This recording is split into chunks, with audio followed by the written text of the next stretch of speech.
Hey, howdy, and a big welcome back to Clemhawks, folks. I'm Yak, ready to take you through today's edition of NHL Live on Clemhawks. And well, we got Gillies TV here to do it as well alongside us this evening as they get us prepped for Monday night hockey between the Calgary Flames and the Los Angeles Kings this evening, folks. Well, we are just about right now, I'd say about 14 or so minutes away from puck drop. So we've got a few minutes to catch up, figure out what's going on. And yours truly may very well have some very good insights to pass along because, as everybody on the stream right now knows, between me and Gillies TV, that I was at the Flames game when they snapped that losing streak there finally. And, well, it was a good little hockey game, but I think for anyone in the building at the Saddle Dome on Saturday night, she was nervous times, that's for sure. I'm just talking away until you get that stream figured out so as we can both be watching this dang thing and at least get some minutes up on it. There we go, Clem making some money there tonight. Anyway, yes, so as we currently sit ready to get ready for this one, basically, yeah, for the Flames, they're off the schneid. They're back in the win column. They're 6-6-2 on the season. They're back to 500, but they are a long ways out of first place, and even realistically a playoff spot at this point, given how things shake down. But the LA Kings at 10-6-1 on the season. They've played a grand total of 17 games. They've got the heads up on a lot of teams out there. And big battle as Oilers fans. You see behind me all the Oilers merch. Big battle in, simply put, the fact that this is a Pacific Division battle, and it means a lot for us Oilers fans.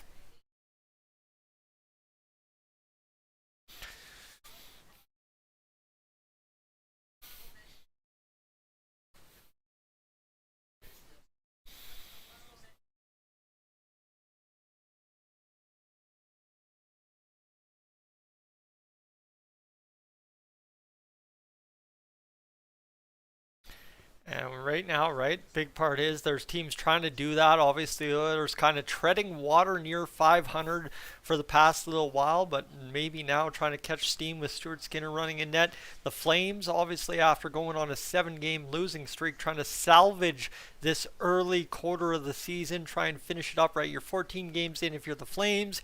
You've got maximum amount of games you can win is 12 out of your first 20 now. And I think the big question is, are they going to be that team capable of doing that with kind of the injuries in and out guys revolving door that they've had over the past little while? It looks like tonight's lineup is a little healthier than the past couple, but I really wonder to what degree that the victory on Saturday night helps them out going forward here over the next 6 to close out the first quarter.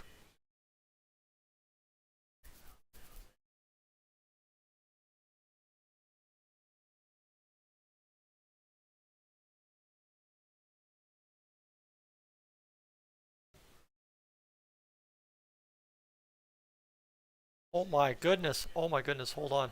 Remake that point because I had you muted. Oh, did you? Yep.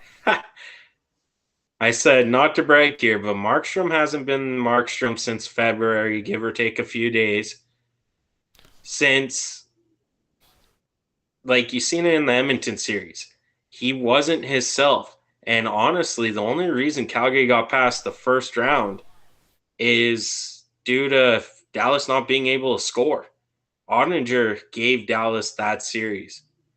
And Markstrom, yeah, he had a few big saves, but against Edmonton, he wasn't there. And you can see it in that slide they just had. Markstrom wasn't Markstrom. Well, and it's obviously not starting out either way that the number one quote unquote goalies for either Edmonton or Calgary would have planned, right? Markstrom would have loved to come back, be the best goalie in the NHL to start this season through the first 12, 14 games of the season for the Flames. Of course, Jack Campbell would love to be the number one goalie for the Oilers, go out there and dominate and look like, oh man, everybody that doubted me getting $5 million was way out to lunch, whatever. But now you got both number ones in Calgary kind of stumbling out of the gate, whether you want to say Markstrom struggling to the extent that Campbell is. I wouldn't say that's quite true. But you look at it here, I'm just going to pull up some stats quickly. Jacob Markstrom, again, a goaltender who's in the 890s for save percentage, which we're talking about Jacob Markstrom. We're not talking about a guy like Jack Campbell who's had one or two good seasons and proved himself enough to make $5 million. We're talking about Jacob Markstrom, who for the past 5-6 years has been one of the most dominant regular season goaltenders in the league, sitting at a 287 goals against average, an 895 save percentage, and a 5-3-2 record, so essentially 500. That's not exactly the kind of goaltending you're used to from Jacob Markstrom, and kind of exactly the same question too, right? Is okay, so this isn't the kind of goaltending we're getting from this guy that we've gotten in the past. Not saying that the contract's a bust for the Flames or anything, but it's definitely cause for concern out of the gate for the Flames, and part and parcel part of the problem for what they've been struggling through here to start the year in the first quarter of the season. Oh, you're exactly right. It has been. And if you look around the league, you look at Vasilevsky. I think he maybe has 5 wins all year. Like, he's not doing well. All the guys who really did well aren't really doing well. I don't know if it's something with the equipment change or what. Well, here I'll pull up the goaltender stats here for you and tell you based on who right now is leading the goaltender department. Let me scroll down here. So right now, in terms of wins, I'll read the first 5 goalies in the wins department, and you tell me who's number 1 right here. Linus Ullmark up there with 11 wins for the for the Boston Bruins. That's a given because the Bruins are so good. Number 2 is Logan Thompson. 3 is Igor Shesterkin. Number 4 is Martin Jones. And number 5, tied with Georgiev and Sorokin, is Connor Hellebuck. So you talk about that, right? Those are guys in there that some of these guys are really good, but nobody would have given Georgiev credit for being this good this year, winning 7 games, right? But you're talking about guys that generally have had some problems over the past couple of years, right? Hellebuck's been doubted over the past little bit. You've had a lot of these goalies doubted for a bit. I don't think Ullmark's a guy that you would have pegged to be the NHL wins leader after 15 games, but that's the kind of where we're sitting. Goals against average, Jake Ottinger, he was a blip in the playoffs, right? We didn't know what we were going to get. $180. Linus Ullmark, $196. Connor Hellebuck, $208. Ilya Sorokin, $217.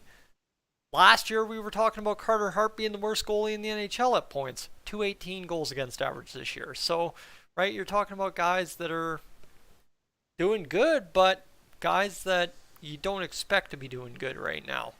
So that's what I'm really interested by, is you don't hear Jacob Markstrom. You don't hear Andrei Vasilevsky in there, right? You're not hearing those big names in there. And even save percentage wise, you got Ottinger, Hart, Ullmark, Hellebuck, Sorokin, and Stuart Skinner in your top 5.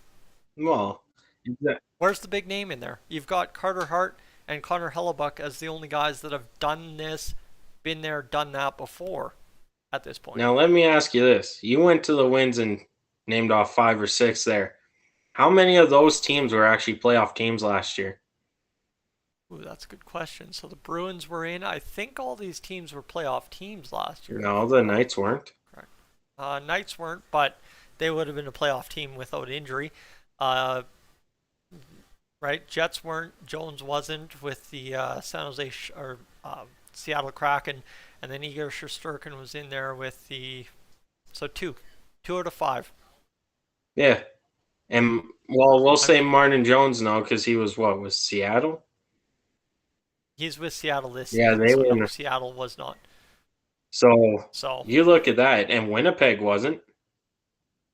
Nope. So right, like 2 out of your top 5. I guess Georgiev was in with New York, and so was Sorokin. So if you want to say 50% out of 6, sure. Yeah. Out of the 6 teams represented, out of the 7 guys that have 7 or more wins, only 50% of them were playoff teams last year. So that's a good point, I guess, right? Is right there is. You're not talking about Andrei Vasilevsky or any of these guys. You're talking about guys that are just having good years so far, and everybody else is having a down year to start things off. That's a really interesting kind of complex through the first 15-ish games of the season. And Jonathan Quick's not even having that great of a start to the season either, realistically. He's still sitting in the high twos for goals against average, and then you've got everything else going on. His save percentage is like 905. Well, and that's what a lot of starting goalies averages are right now, is around that 9 mark, unless if it's the guys you just said on that list. And last February, we were talking about a Connor Hellebuck trade because look at his stats last year. There was no way Winnipeg was going to make the playoffs. Hellebuck playing like that. And Yep. I don't know if it's the coaching change, a culture change, but now he's up there again. Yeah, well, and that's just it, right? Now all of a sudden he's back up there doing his thing, and right, it's one of those things. He's on that top list where he should be, but his regular company in Jacob Markstrom, his regular company in Jonathan Quick, his regular company in Marc-Andre Fleury, his regular company in Andrei Vasilevsky is not up there. I mean, name who you want. Anybody in Carolina should normally be up there. Like, there's a ton of guys that should normally be up there, and they just aren't cracking those top 5, top 6, top 7 spots right now. And that's for teams like the Oilers and the Flames who need the goaltending to be there with injuries and whatnot. That's part and parcel for why you are where you are. And I don't think any Flames fan would deny that. No. That's the beauty here. Nobody's commented on the video so far, but I don't think any Flames fan would deny that it's been a rough go for Jacob Markstrom and the Flames to start this season, and they're looking to try and turn it around now that they've snapped the losing skid. Well, out of how many wins does Calgary have? 5? 6? They've got 6. Out of 6 wins, how many has Dan Vladar got? Only 1. Which was against Edmonton. But he's only really realistically started 2 games, or looking to have started maybe 3. Yeah, because I know the other. Well, I got Markstrom in my fantasy. He got pulled after laying 3 goals on 9 shots. So Vladar is getting playing time, just not statistically. The statistics. Wins, losses. Yeah. So, which. Yeah, that's. It was said today, I saw on Twitter, that the Toronto Maple Leafs are looking at Dan Vladar as a goalie option. Well, and I mean, why wouldn't you, right? That's a cheap, non-expensive option. You can go out there and get that done. So that's where it's going to get interesting here, especially in Alberta over the next little bit, is just figuring out what the situation is for both teams, because there's a lot of questions to be asked and a lot of questions to be answered. Obviously, the Oilers in need of defense and a top 6 forward, and the Flames they've been looking for a top 6 forward all summer, all year, and of course too, they're looking to shore up in case of injuries too. So that's getting really interesting so far for them. Here's Jonathan Huberdeau. He returns to the lineup tonight after missing the last 3 games. He will start on the 3rd line with Backlund and Lewis. Before you say it, it's not a demotion. It is more of a, how do I say this, more of a strategic deployment by Daryl Sutter. Well, I wasn't going to say it was a demotion. It's more, you see what Tkachuk's doing in Florida right now. He's showing that, hey, yeah, I was with Gaudreau and Lindholm. I can still do it with Barkov. It's my playing style. That's how I did most of it, with the exception of Gaudreau and Lindholm helping. But Huberdeau hasn't been that guy to come in and play with Lindholm and Kadri. Like, he's taking a step back. And last year, I don't want to jinx anything, could have been a fluke.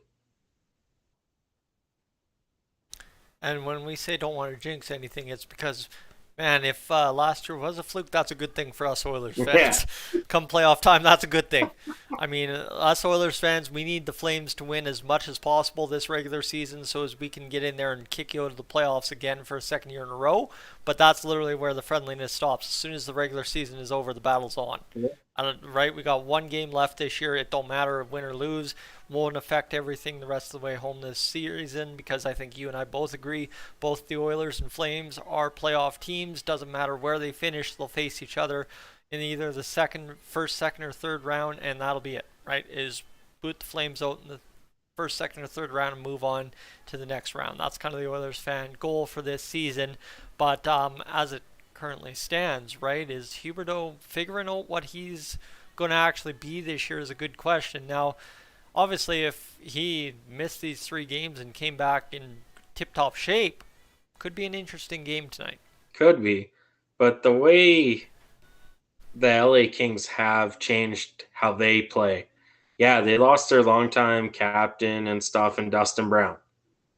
Dustin Brown was the heart of that team with Anze Kopitar.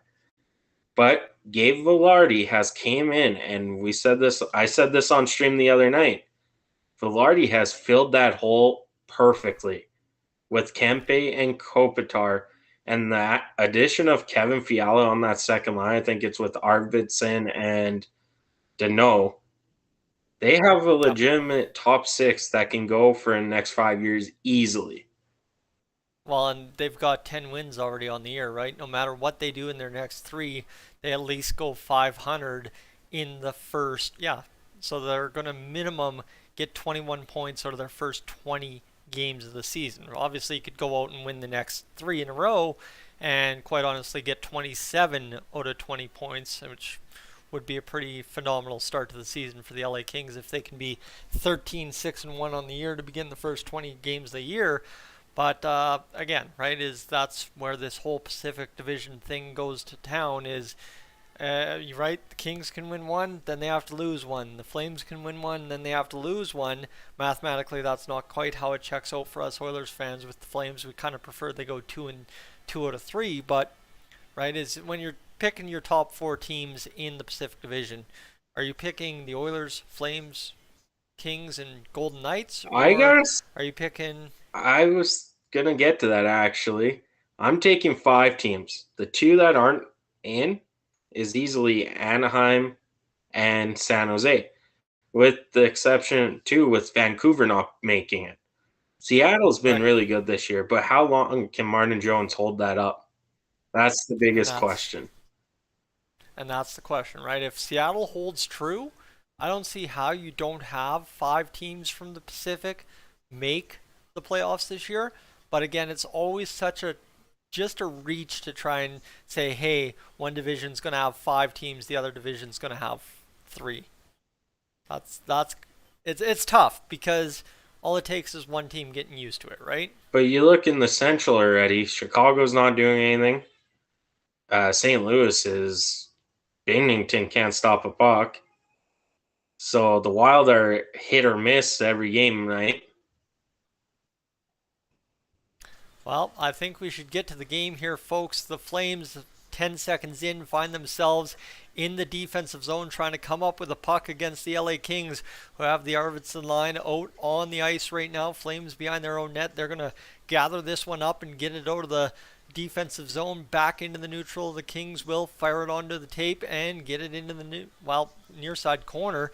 Couldn't get it going though off of a skate, and Backlund out there with, of course, Jonathan Huberdeau will join the fray and get on the ice. He will go chasing after a puck in the offensive zone, far side corner. He almost came up with it, but Doughty cuts him off, and it'll be turned back, reversed alongside the far side boards, and the Kings break out here. A little bit of numbers into the middle, but can't get it going as a nice defensive stick there by the Flames, able to push that one back into the neutral. They'll regroup at their own blue line. A little bit of a tape-to-tape pass goes awry, and the Flames chip it to the far side and chip it into the Kings zone. Fast start to this one, quick start to this one. Neither team really establishing much here, both with a couple of possessions in each corner, but that's about as far as it goes. It'll be an icing call against the Kings here on a missed pass through the neutral. 18:41 to go in the first period. Got a question for you. Can Okay. Michael Backlund be the Evander Kane to McDavid, Backlund to Huberdeau? I mean, that could be exactly two. I mean, how many times as an Oiler fan, and I'll put this in the Oilers fan perspective, have we watched Michael Backlund torch the Oilers in the goal scoring department? Exactly. All right, face off to the right of Jonathan Quick. Puck bounces off the ice, and it's down for the draw being tossed up. Kopitar will get it back to his defenseman there, and it'll be moved on ahead and up out of the Kings zone. Kings in the neutral now. They're going to work it back to the blue line, flip it to the other blue line, and it's across the ice and into the middle.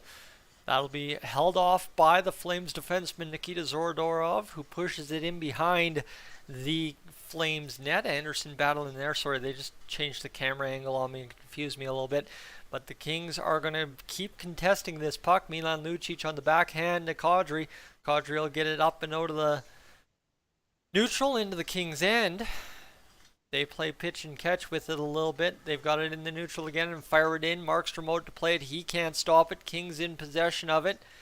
And this one worked along in the near side corner now again for the Kings, and Flames in the offensive zone of the Kings.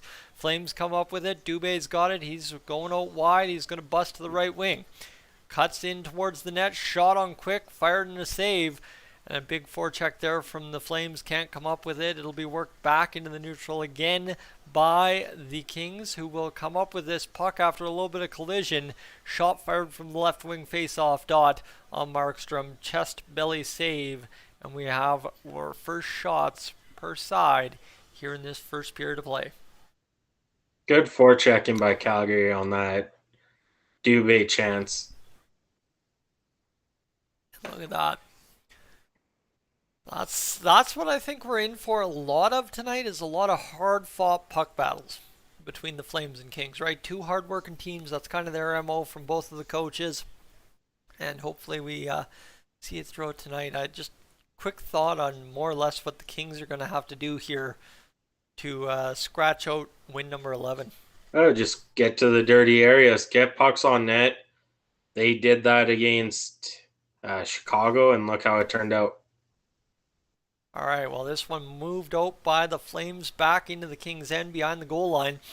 Quick thought about playing it, but it was in the trapezoid no-go area. Kings will retrieve, get it out down the ice, and an absolute hammer of a hit in the neutral zone by the Flames.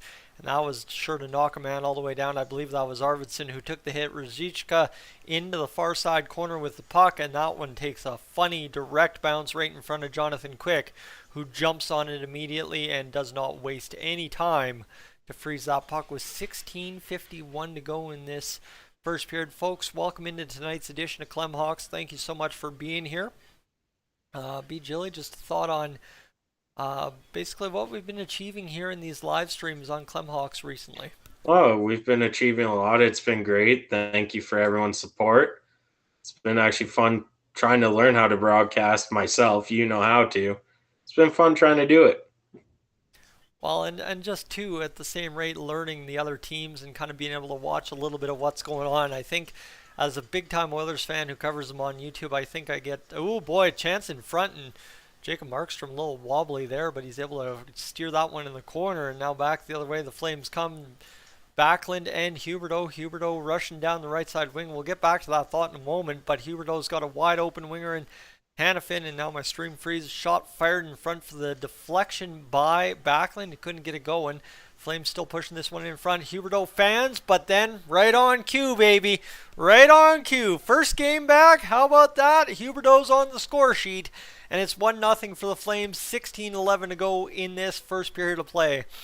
Is that just not cosmic or what? Well, that's just hockey. One great chance just by throwing a puck on net. It gets saved, go in the other way, and it goes in. That's hockey. I don't know how you come up with that, the way it works that way, but for sure for the Flames, they'll take it. And that was some good passing around the zone. They were looking middle every chance they got, and Huberdeau clubs up on the first chance, buries the second one, and it's 1-0 for the Calgary Flames early in this period. 16 minutes to go as it's Huberdeau's second goal of the season, so not a bad time for him to get it. And now all of a sudden another chance here for the Kings. Anderson and Hanifin the assists, so Anderson now up to 12 assists on the season. The man's been on a mission so far on the blue line for the Flames in the absence of Chris Tanev throughout this past few games. Kings will work it back to the blue line here. Walker's got it. He'll fire near side corner. And Kadri will work it over, but instead turn it over and then turn it over himself. But instead, here we go. He's taken a penalty, and Kadri will go to the box for the next foreseeable few minutes. But to get back to that thought there quickly about just what we've been able to achieve on these live streams for Clemhawks is just simply, right, learning the other teams, getting to know other teams, and not living in as much of a bubble as I think you and I have been guilty of over the past couple of years, just following the Oilers, hoping they're going to be good and hoping they're going to do their thing. Oh, exactly. And you think you know all about hockey, then you try and do this, and it's like, who's that? Who's this? Well, and it's one of those things too, right? There's a lot of guys in the NHL. Kings just fired a puck wide of the net there. We'll get back to the play-by-play, and then we'll finish off that thought. Never mind, Markstrom is saved from the point, and we'll freeze up with a $1:42 to go in the Kings power play. But it's one of those things, right? Is you think you know hockey, you think you understand everything, but there are probably, I'd say, every year at least 25 guys in the league that play one game and play about 3 minutes in that one game. Oh, exactly. And being an Oilers fan, we only get to see East teams twice. Yeah. So getting to do some of this and getting the other teams involved, definitely, right? We've seen Florida twice already this season. And, Yeah, oh exactly. man, what a shot on the one-timer there.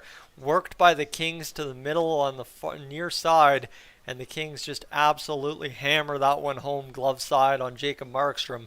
1-1 right there on Arthur Kaliev's goal. Break it down. You were watching it. I wasn't. Oh, it was just a great pass by Arbitz, and he gets it down by the goal line. He just goes cross crease, and Kaliev's all alone. And that was a quick shot, too. He didn't hold on to it. It wasn't a one timer, it was like a snapshot one timer. Yep. It was perfectly placed. And I mean for the Kings too, that passing off the wall, they kind of had a triangle set up. Arvidsson finishes the passing play off the wall, gets it to Kaliev on the near side, and they just fired that one home. It's 1-1, but the Kings now 6-2 in the shot department. And this one could have the makings of an old brouhaha kind of 80s game where there's a lot of goal scoring, a lot of heavy hits, and a lot of stuff going on, that's for sure. Marcus, welcome into tonight's stream. Sorry, I believe we missed your comment there, but yeah, it's one of those things that could definitely have the makings of one of these old school games if the Flames and Kings want to play open and loose, and that's kind of what's the feel has been so far, is they've definitely kind of kept the pedal to the metal, both teams working the puck, firing it into loose areas, and almost coming up with that one was Lindholm with Coleman making the pass that went off a skate. Now far side boards in the zone for the Kings. They're going to work this one up and chip it into the Flames goal line area. It'll be a nice knockdown there by the Kings player, but worked up along the boards.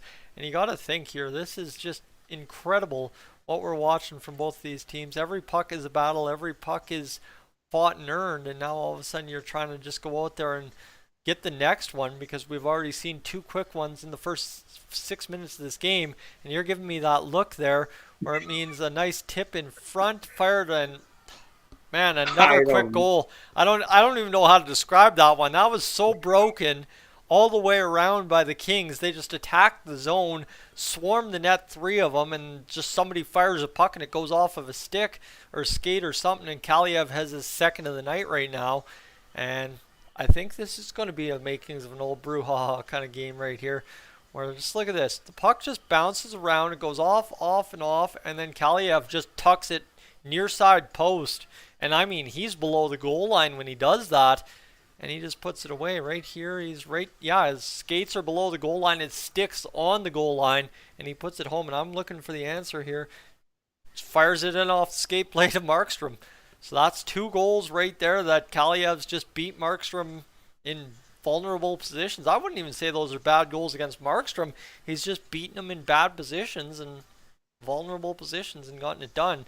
Heavy hit along the boards there as Lewis goes in chest first, and now the Flames looking to answer right back in the Kings zone. I don't know, man.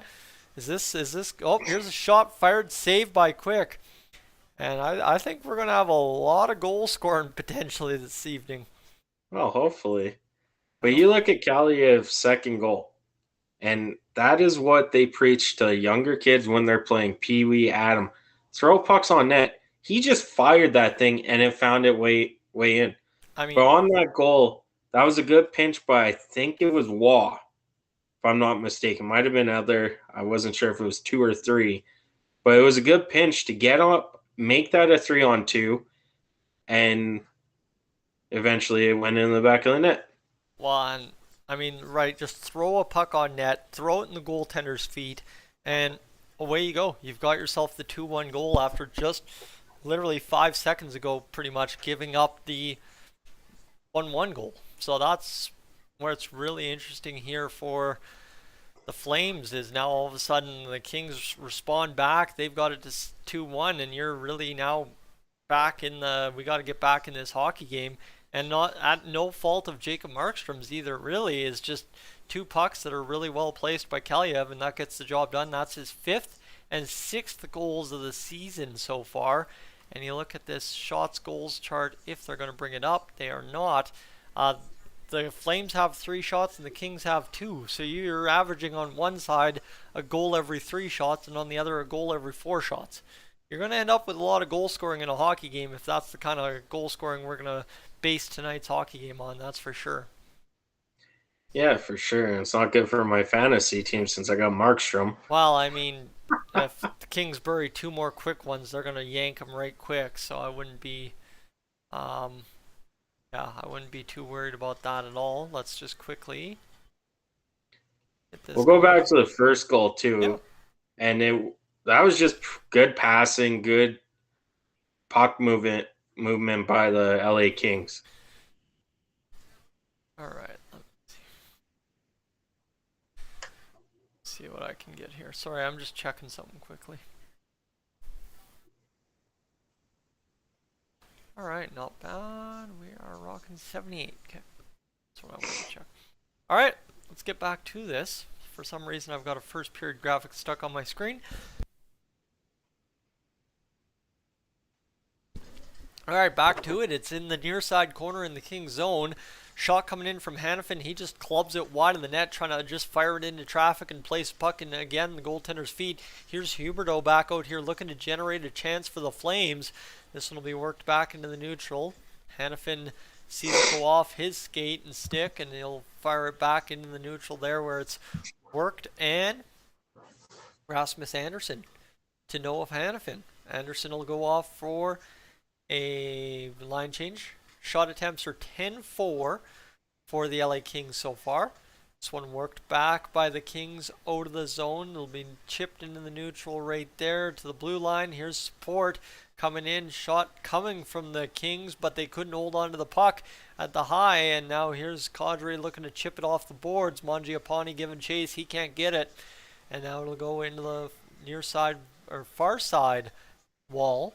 Couldn't get it going there, and the Kings still getting chased around their own zone here by the Flames, who work it back to the point. Shot from Uyghur, shot save by Quick.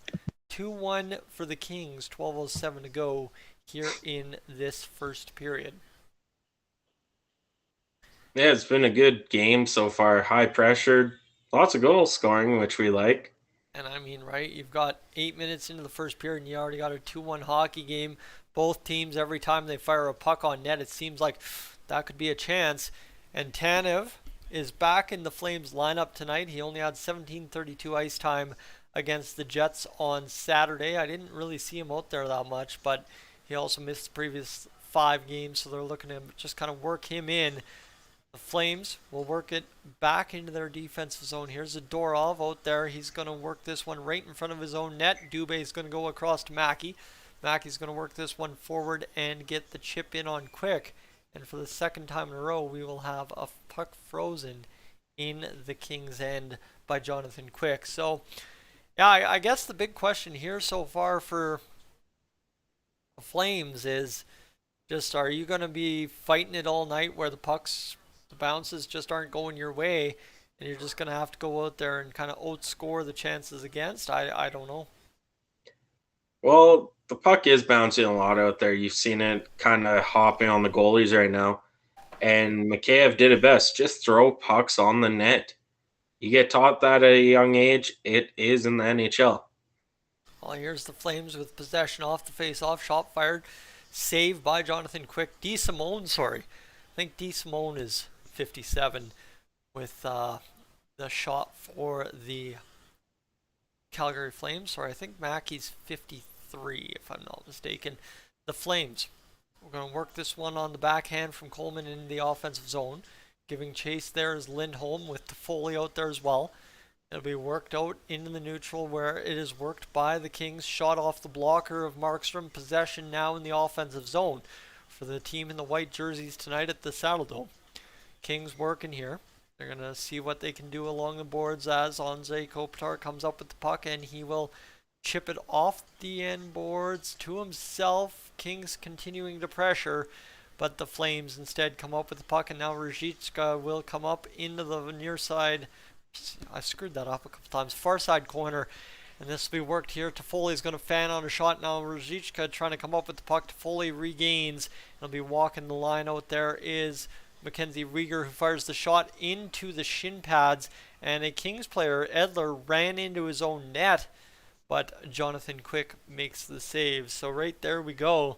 We've had ourselves a pretty big first 10 minutes of this hockey game, in which the Flames find themselves down 2-1 right now. It's one of those things of, yeah, that was a weird bounce off of Ruzicka and the man in front, and it kind of takes two hops. Ruzicka gets a stick on it, in fact, and Jonathan Quick just makes the save in time. See, puck's on net. That puck could have bounced if Ruzicka wasn't tied up. He had an excellent shot there. Now Doughty with the puck after the face-off win in his own zone. He'll go D to D. The Kings look to break out into the neutral, and now back into the Kings end, where they will fire it along the far side boards, and it will be an icing call against the LA Kings on the missed pass. 10-14 to go in this first period. Just going to quickly, for those of you folks wondering what the heck the impact on the stream is so far this evening, we are actually enjoying quite a good start to this stream this evening, as we're sitting here looking at 884 times 1.35. Oh, sorry, 1.55. Yes. 130 divided by 60. 2.2 hours stream so far, my friend. We are actually rocking and rolling here. Hours watched, sorry, not streamed.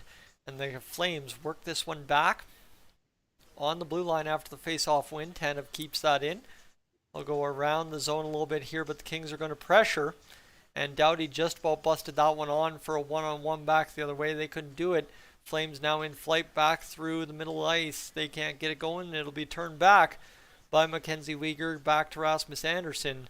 And the Flames, if I'm not mistaken, have one heck of a lot of righties on their team on the defense. That is for sure. Zadorov out there now, the lefty on this line on the back end. 5-4-1 record at home this season for the Flames. So you got to know they've also lost all but one game on the road so far this year. That's a very interesting stat there as well.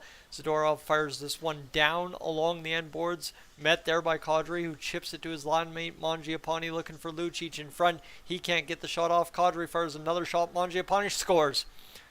Right there, the fortunate bounces. Pucks on net, beat Gillis says, and Gillis TV doesn't miss often when he's talking about the basics of hockey. And my friend, that's another case in point scenario right there. Well, puck's on net, but that was a failed pass by, I believe it was Matt Roy anyway, trying to hit Fiala on the breakout, and Fiala, it was behind him. And that's why Kadri got the shot on net, which led to the goal. I mean, that's just a beauty. Turn, spin, and fire by Mangiapane to put it in the back of the net. The Flames now tie it at 2, and suddenly in the first 11 minutes of this hockey game, we have a total of 4 goals this evening. That's a kind of nuts start to a hockey game you don't see all too often nowadays in the NHL, unless typically right now this season you're watching the Oilers, but we're off and running between the Flames and Kings here early on. Mangiapane's third goal of the season.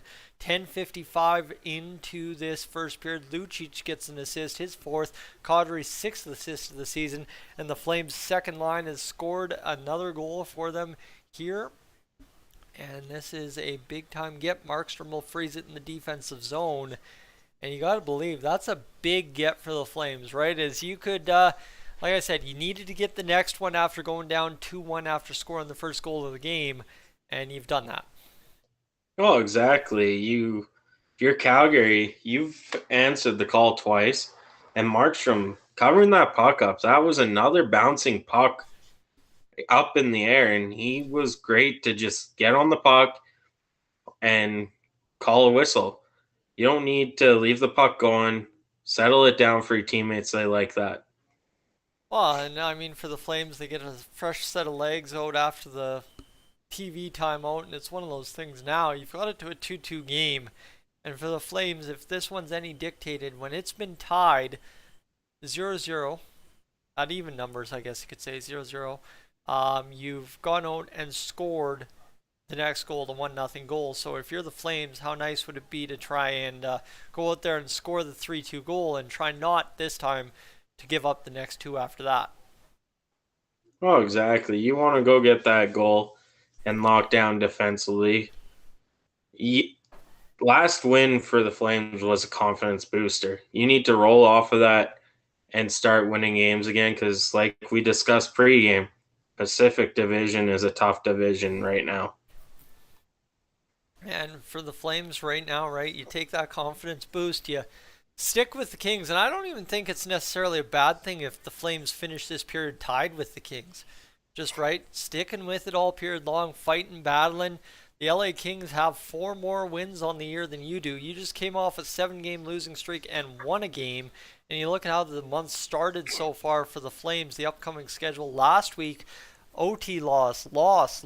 You're losing by 1, winning by 1, and now you're tied here midway through this first period. You'd like to try and blow the doors open a little bit and allow the offense to get involved. You haven't scored more than 3 goals all in the past week per game, but you'd maybe like to try and blow the doors off the Kings a little bit and go out there and score 5 or 6, some kind of crooked number. But again, being tied with the Kings after the first period of play is not worst case scenario.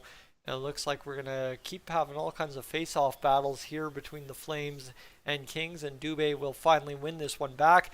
Uyghur over to Tanev, and the Flames are out of the defensive zone. Shots are only 9-6, and we've got 2 goals apiece. The Kings leading with 9 shots. Here's an opportunity now for the Flames, and the shot's going to come on net, and look at that right there. I heard you sniffling a little bit, and that's normally a sign that something's up. The Flames power one home right there on a great opportunity in the offensive zone. It was 2-on-1. They add the numbers, and Brett Ritchie, for the 2nd game in a row, has gone out and scored a goal. I believe he had a goal last game against the Jets, and this is just one of those where it was just a 1-on-1 puck battle, and that's just how you finish things off in the NHL. Nice little tippity-tap back door after reversing it to Coleman.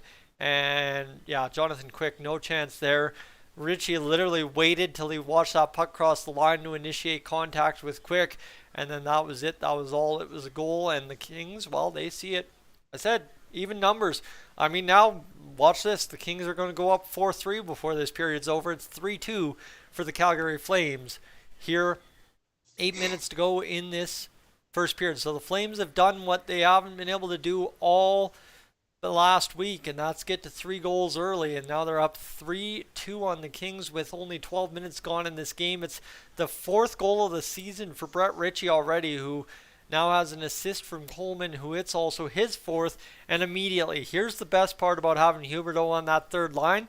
You send over Huberdeau and Backlund out there, and immediately you've got yourself firepower on the ice, all 4 lines, if Brett Ritchie wants to score 4 goals to start the year. Oh, exactly. It was, again, another missed pass by the LA Kings from Walker to Edler. That play happened. Walker panicked, and that's what happened. And I mean, just right, we've talked about puck battles tonight too, right? That puck came up for grabs, and just as the Flames have several other instances tonight, they won the puck battle and got the job done. This one's going to be flipped into the neutral ice. Worked back there by the Flames at their own blue line, back into the Kings zone. A chip here by Roy will get it going across. Arvidsson now to his wing line mate, number 12, whoever that is. I actually don't know who number 12 on the Kings is.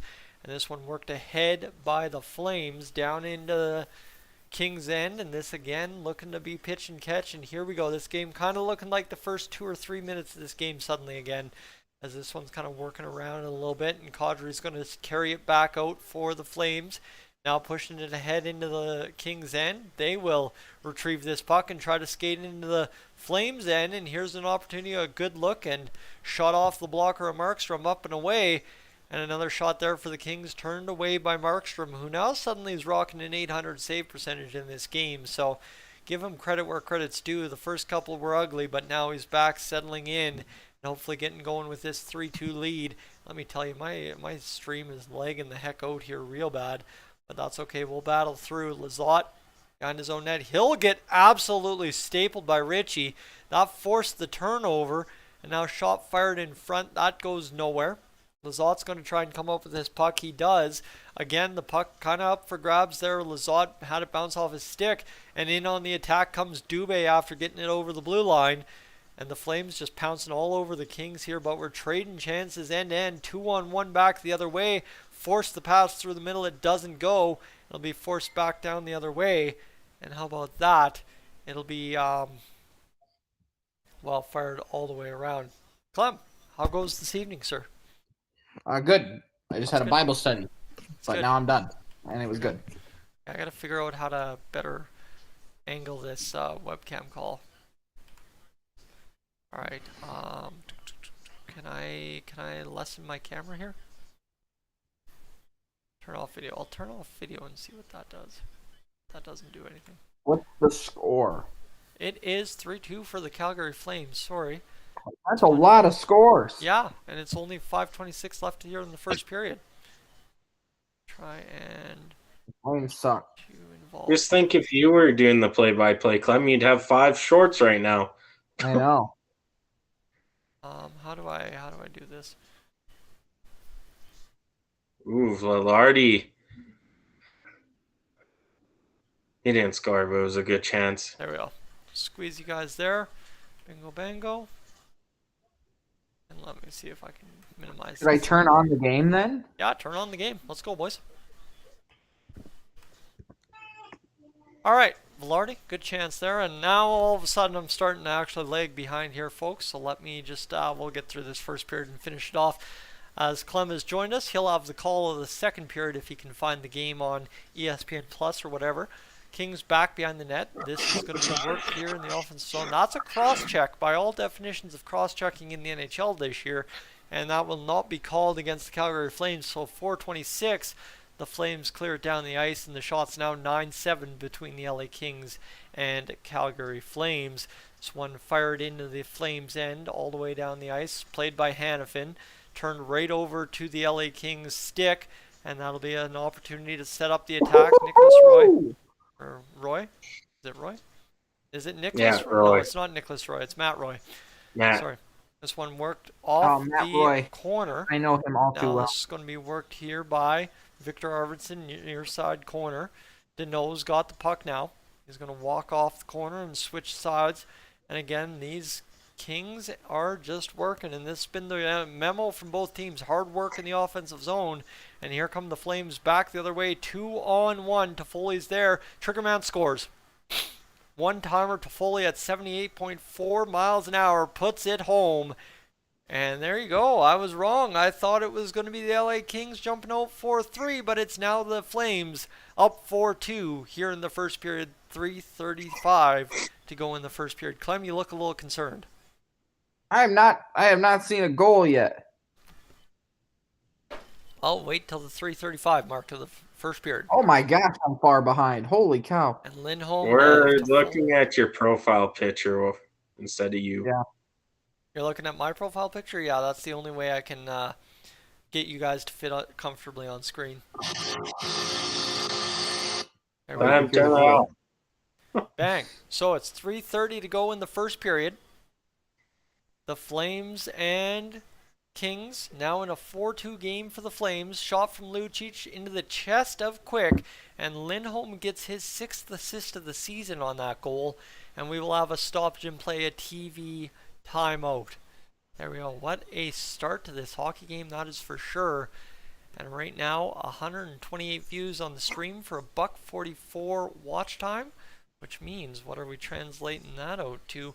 $1.28 times 1.75 divided by 60. Quick sock. 3.75 hours watched on the stream so far. Don't mind me. That's a pretty good get so far. Yeah. So Clem, what you've missed is a ton of goals. That's really the only way to put it here. Holmes through the first period of play. It's been a very steady Eddie, lots of goals scoring, and now all of a sudden 6 goals scored. And this is the first time in over a week that the Calgary Flames have scored 4 goals in a hockey game. They suck too. They're 6-6-2 on the season. They just snapped a 7-game losing streak on Saturday, winning against the Winnipeg Jets, and that's where we find ourselves. Gillis TV, just what you saw in that 4-2 goal.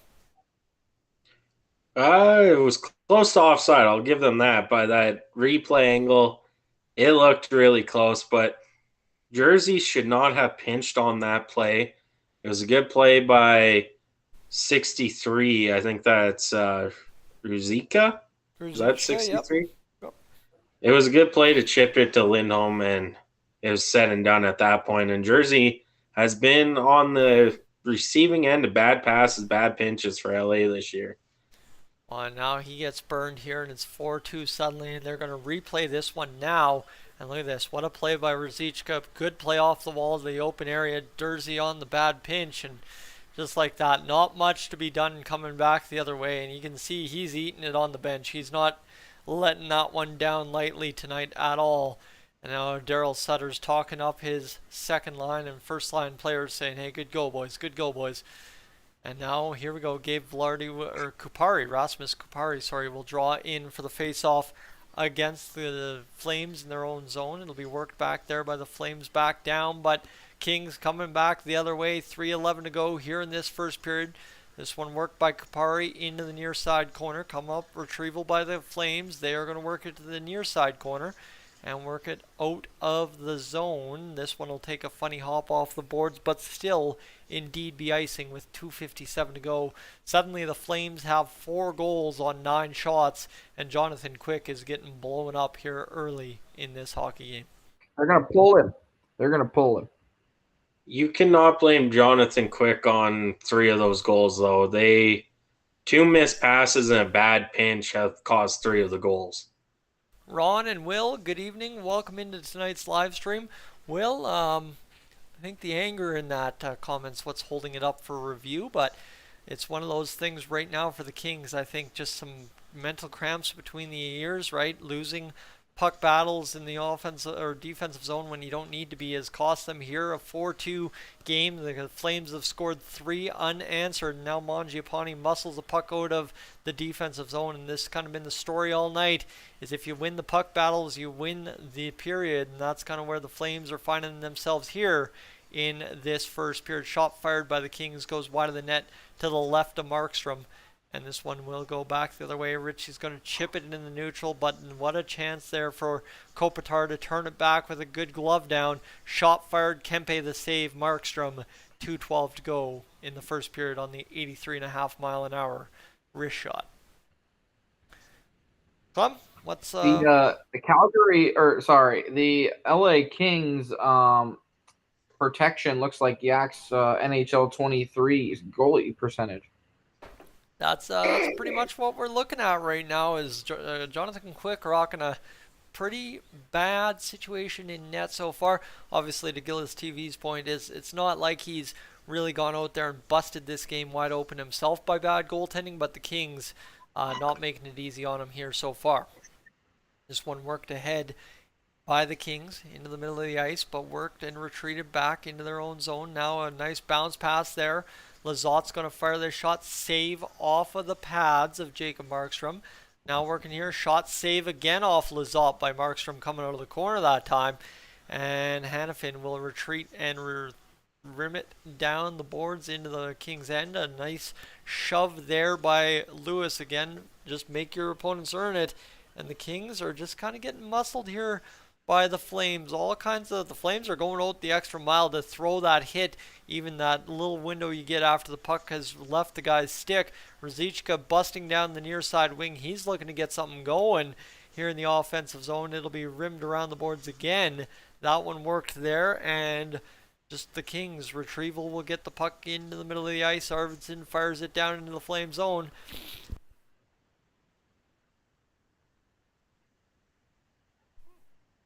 What happened? Yeah, Arvidsson's been beat up a couple of times there so far in this first period.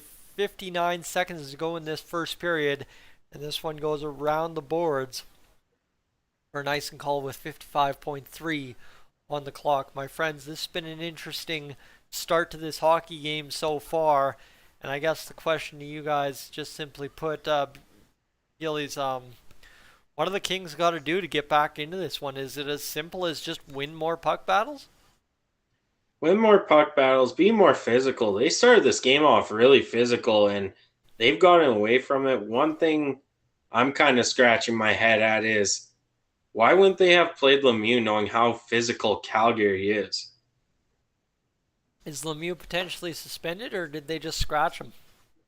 I think they just scratched him. He was in last game we streamed. Yeah, absolutely. I haven't seen him out there so far tonight. He might still be on the lineup, but I haven't seen him.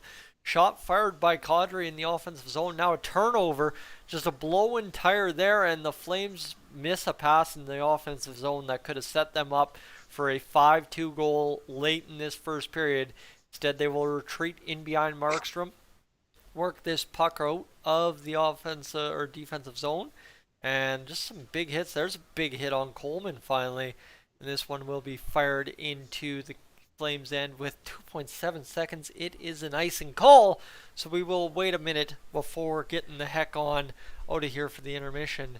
But we will have one more face-off to finish off this first period. And they're going to check time too. Lem, what are you saying? I'm so far behind. That sounds about right.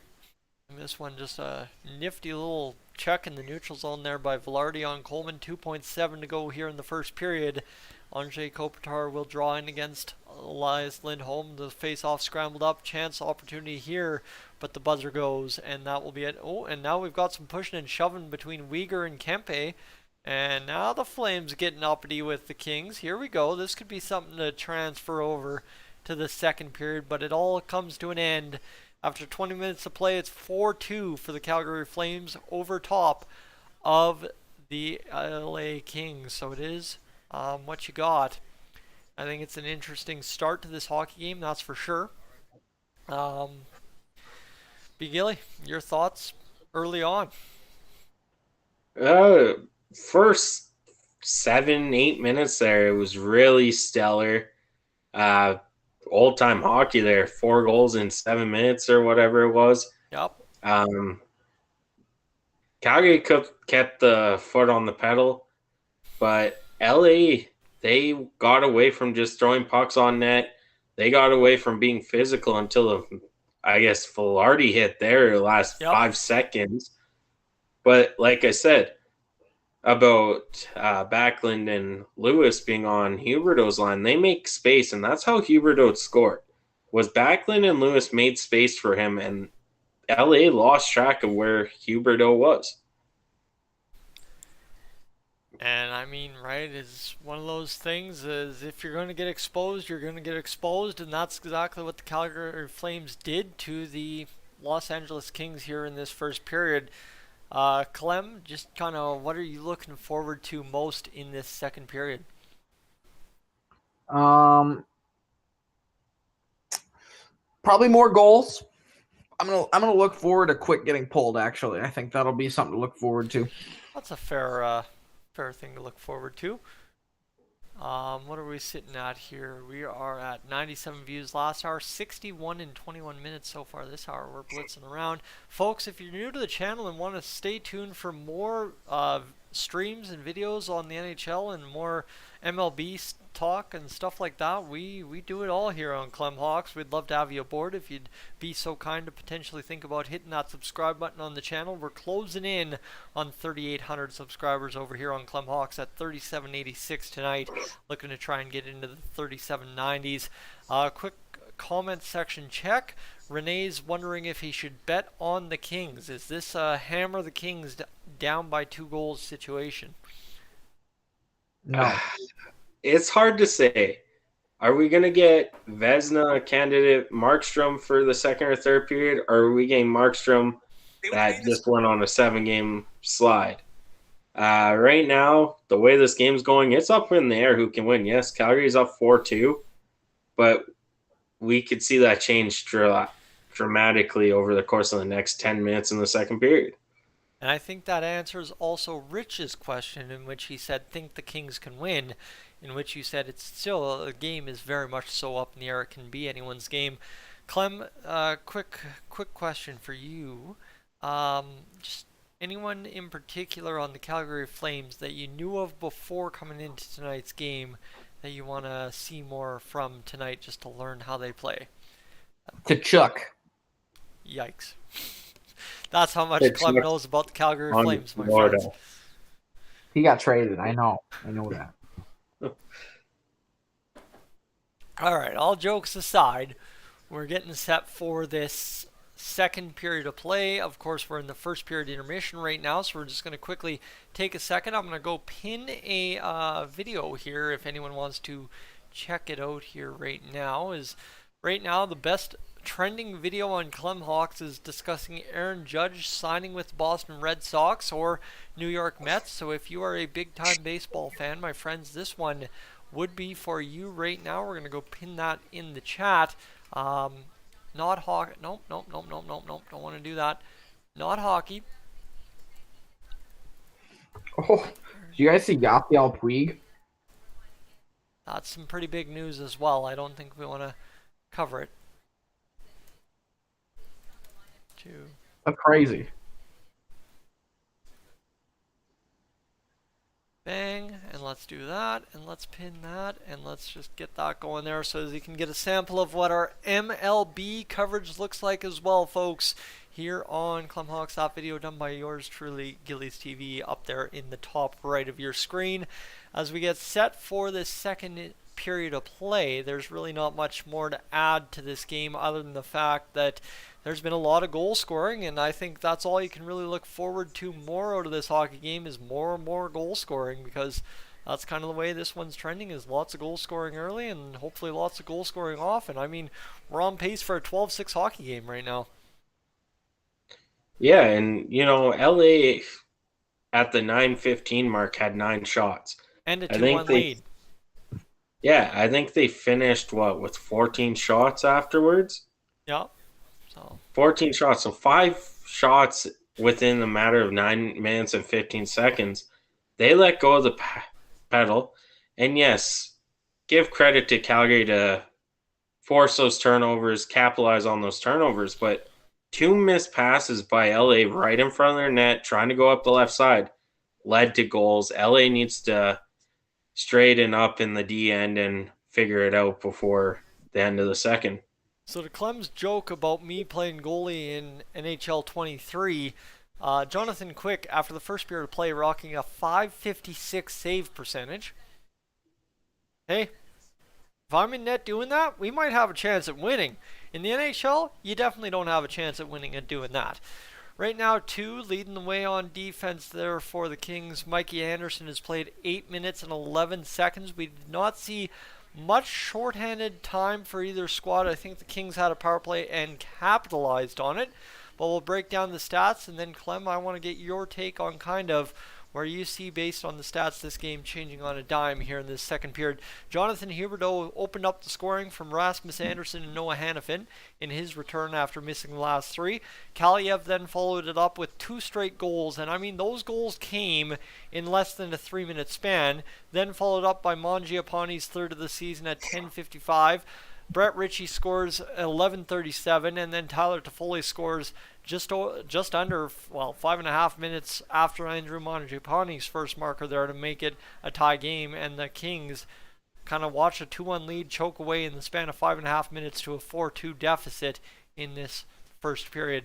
The LA Kings finished the period 13-9 in the shots department. Kings still have the edge 12-10 in the hit department, but I think the Kings came out of the gate, probably racked up 5 hits in the first 3 minutes, and then really laxed home the rest of the way.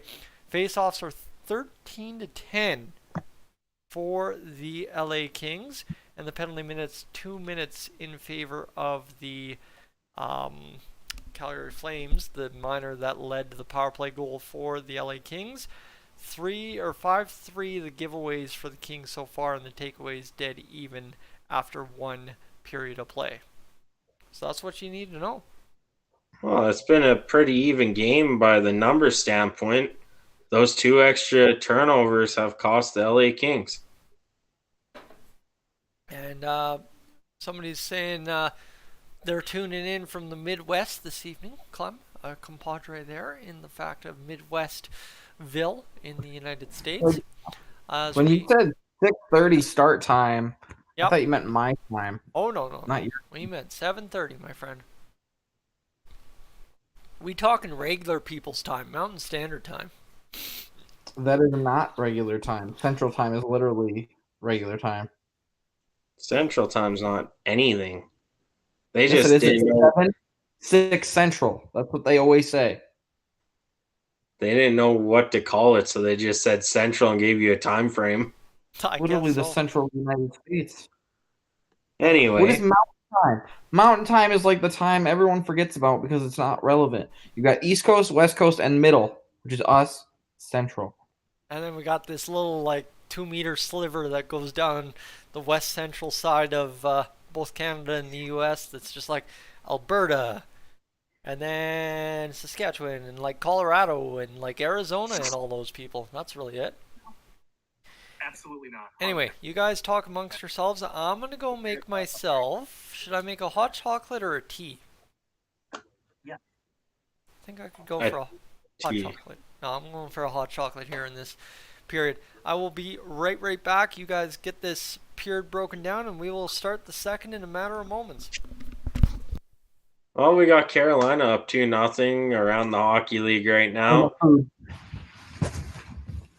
Jordan Stahl with a beautiful snipe. Colorado, St. Louis playing tonight. That is still a tied game in the first period. Binghamton starting for St. Louis. Shaky start to their season there in St. Louis. Hopefully Binghamton can turn around and become that Stanley Cup goaltender that won the cup for St. Louis a few years ago. Of course, I'm the only one here now. Also, Hockey Hall of Fame today. 4 Canadian teams being represented. Daniel Alfredson from the Sens, the Sedin twins, and Roberto Luongo. As they will interview someone here, as you know, I don't know if you guys are into football, but let's go see the score. The undefeated Philadelphia Eagles at Washington Commanders, or at home versus the Washington Commanders. It is 14-10 for the Philadelphia Eagles here, second quarter, as I got my computer on the chair, so I can't really see over it. And they are on the goal line here, about half of a yard. Washington trying to punch in for a lead, and he gets his hand over as Washington takes the lead on the Eagles. Wow. Well, we're doing some football coverage during this intermission. What a run by Robinson. Half a yard, and he has 4 Eagles on him, and he sticks his arm out to cross the plane. That's a pretty good move by Robinson there.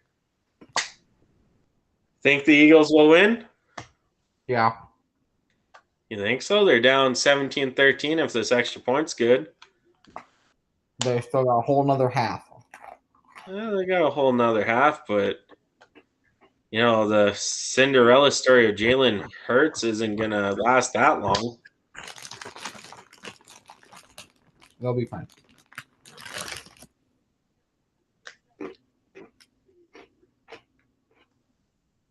Thoughts on Brett Ritchie so far this year?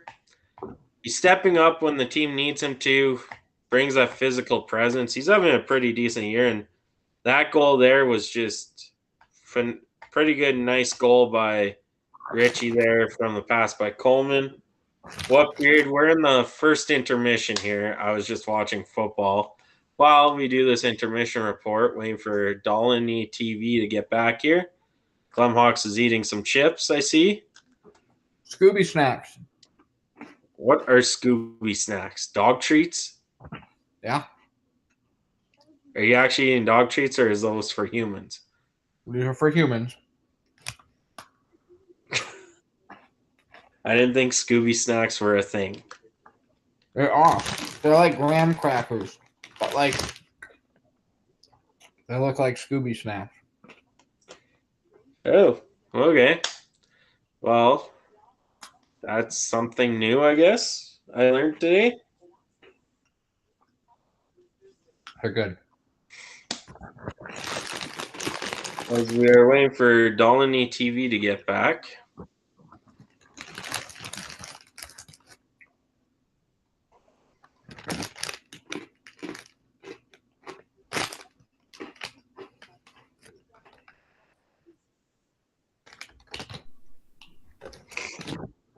All right, what are we talking about, guys? Well, we were talking about how Clem's eating Scooby snacks. Scooby snacks, right on. We answered Puckneck on his thoughts about Brett Ritchie. Excellent. And, well, I was watching the football game. Ah, Eagles losing 17-14. well, there it is. Could have been live streaming that, or we could be live streaming this. And I think this is going much more successful than the Eagles game, losing 17-0 or 17-14. When it comes to betting, do we know much about betting? I do not know much about betting. As a guy who does not have much money, betting is not something I want to do on sports. Let me tell you, that's a quick way to lose a lot of money. That's something I'm not looking to do. I just take the wins, losses. Who's going to win, who's going to lose. Fair. It's fair. 174 times 2.1. And my friends, look at this. Look at this. We're at 6.1 hours watched on the stream. We're coming in clutch now. It's because I came in here. If I bet Kings with period 2, do they just have to score more goals? I'm not too sure how that works. I'm not sure how period. I'm not going to say yes and you blow your money and that's not it. Yeah. So We don't want to risk that. As it currently sits, folks, welcome into Clemhawks. Great to have you along. And if you could consider hitting that subscribe button here on Clemhawks, we'd really appreciate that. We're trying to ride up over 3,800 subscribers for the first time in a very long while, and tonight's live stream seems like a good time to do it. I'd say we're at 3786 currently. Going to refresh the screen and see what we're sitting on here. How about 3786 still? So there's still plenty of time. I see about 8 of you in the chat. If 2 or 3 you could help contribute to the goal, we'd really appreciate that. We talk MLB, we talk NHL throughout the seasons, and obviously now too, as it's the MLB off season, as you see in the pinned chat, we have some discussion about Aaron Judge to be had, so that's the interesting part there as well. Andrew, to answer your question as to where to live stream the game, Sportsnet Now. Quite honestly, I'd recommend just going on Sportsnet Now and getting it done if you're looking legit. If you're looking for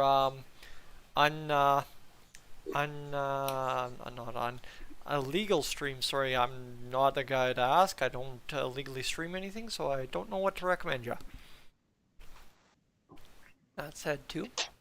also, Yes. on the channel coming up pretty soon, World Cup of Soccer, Yes. Qatar 2022. This will be a big feature on Clemhawks this year. We're going to try and, over the next couple of months, get the live events going a little bit more. You won't see all 3 of us all at once all the time during those live events, but the idea for Qatar and, of course, the World Juniors for hockey is just to try and up the visibility of Clemhawks a little bit, bring in a whole bunch of different people, and see if we can't try and push this thing somewhere over the hill here in the next little bit and push towards Clem. This sounds crazy to me right now, but if we have it our way, we could push it to 5,000 subscribers by end of January.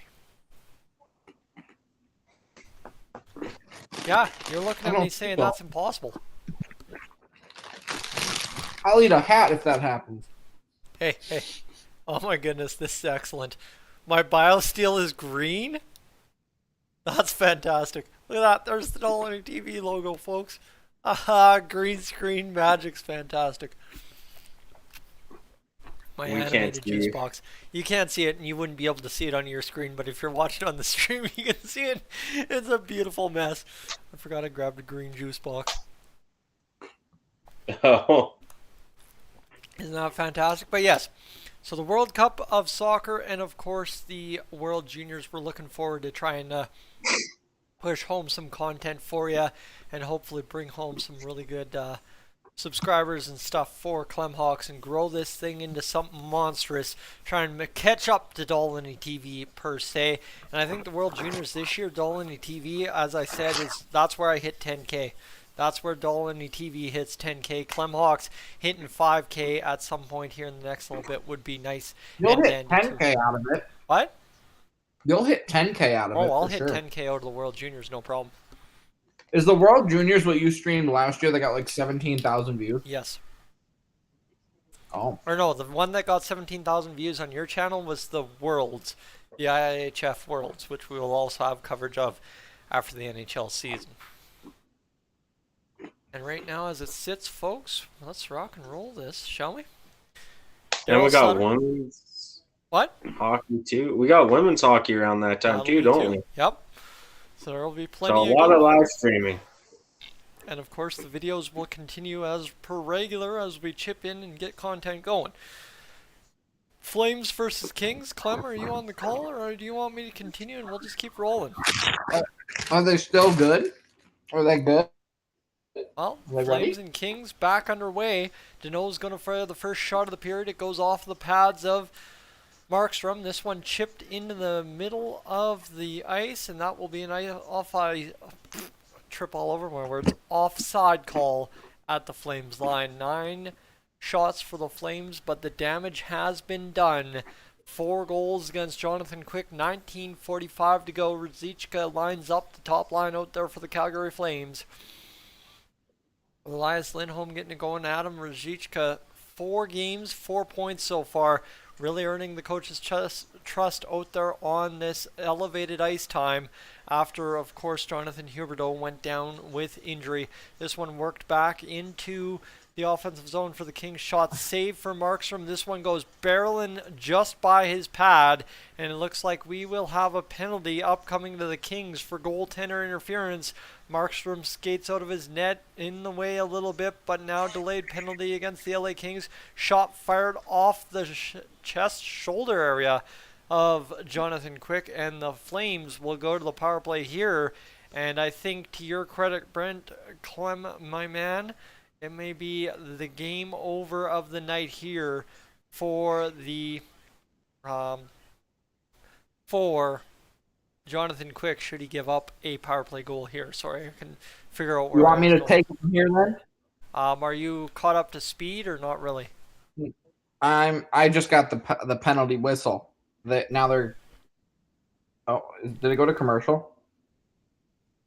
No, you're pretty far behind. All right. Flames win the face-off. Shot coming in on the one-timer from the point. Mangiapane couldn't get it cleanly through. Puck cleared down onto Markstrom. He'll just leave it there and then spook off They the just dropped the attacker puck for the penalty. Kings. Hannafin gets it across the line, and now onto the attack. The Flames. Oh, Mangiapane looked for the toe drag one-timer. Lucic dancing there with Mangiapane right up in his grill. They'll go back and around, and here's Backlund. Backlund, of course, a power play specialist for the Flames, and who look to probably get their top unit out next. Flames power play 0 for 3 against the Jets. Pitch and catch, now looking for that option in the middle. The Flames have gotten there once. Shot by Lucic, looking top near side corner, couldn't get it going. And that will be a whistle there. And this is kind of the elevation of the Flames power play here. Just kind of their theory is get it down low, look for a corner, and shoot it top corner. That's kind of what they're showing here. And here's Toffoli as well, shooting top corner. So that's kind of, they're showing the playbook on the Flames power play a little bit. And that's kind of the other side too for them, is they are a kind of walk in and shoot the puck. 3 power play goals for Kadri this season, 3 for Toffoli. Both of them currently on the ice. The top unit out there now. Face-off probability 59.5% in favor of the Flames. They win it. Here's Toffoli. He's going to look. Back to Rasmus Anderson, high point. Anderson across to Huberdeau, now down and low it goes. Kadri looking in front, shot, save, scores! Jonathan Quick got the first one. He did not get the rebound, and the Flames Here, let me now call lead it too. I'm 5-2. behind. What? Let me call it too. I'm right behind. All right, get it going. Into the middle, to the side, and score! And the man legs out. That's about as unfortunate as it gets. But look at this. This one gets going really quick for the Flames after the weird face-off win. Kadri forces it into the middle. Toffoli gets it on net, and then Lindholm just powers it through, as Lindholm so often does at the NHL level. The man that everybody doubted when he came to Calgary and has potentially been their best player for the past 5-6 years now. Yeah, Carolina didn't want him. Calgary picked up a gem. As this one here, 5-2 for the Flames now, 18:06 to go, and the Flames have scored 5 of 11 shots. Quick has 6 saves and 5 goals against. That's a rough night at the office. We expected maybe Markstrom was going to be victim to that. Instead, so far, it has been Jonathan Quick, Toffoli, 6 assists, Kadri, 7 assists, and the Flames getting this one going back the other way. 5-2 now after the power play goal. 14-11 the shots for the LA Kings. So that's the other side too. Like we said, we expected Markstrom to be a little victim to giving up a lot of goals. Well, so far he's been steadier, a lot steadier than Jonathan Quick. And again, too, you can blame Jonathan Quick all you want for giving up 5 goals, but it's almost one of those dang if you do, dang if you don't. Here's another opportunity, but swallowed up. That's Quick's composure right there, makes the next save, and Brett Ritchie is denied on his bid for the second goal of the game for him. Yeah, you look at that power play goal there. Yep. They had 3 guys along the goal line, the Flames did. There was 1 defender on them.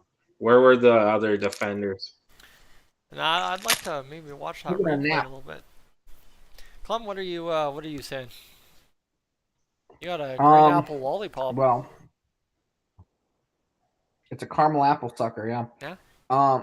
I was impressed by that pass by one of the dudes to get that cross crease. That was quite crazy. And that's kind of what Kadri's turned into, is a very good player, which, right, he was always the kind of grit and heart kind of guy for the Leafs who scored some points, but now all of a sudden in the past 2 years really putting up points. Here's DeSimone at the point. He was able to be taken down by a King, but they couldn't get it out. Dubé's got it here. He can't get it going.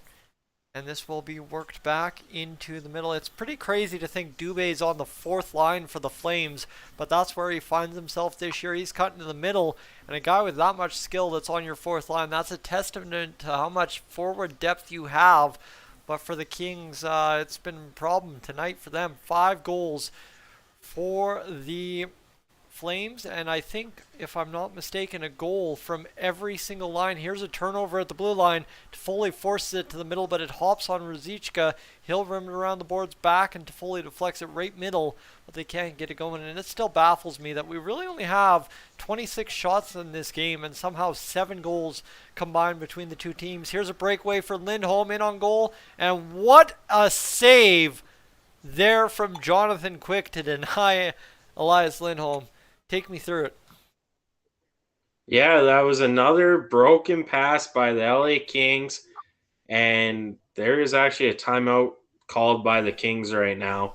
But it was a great save, and after the play, you could see Jonathan Quick look to either Markstrom or the benches and go, "How do you like that?"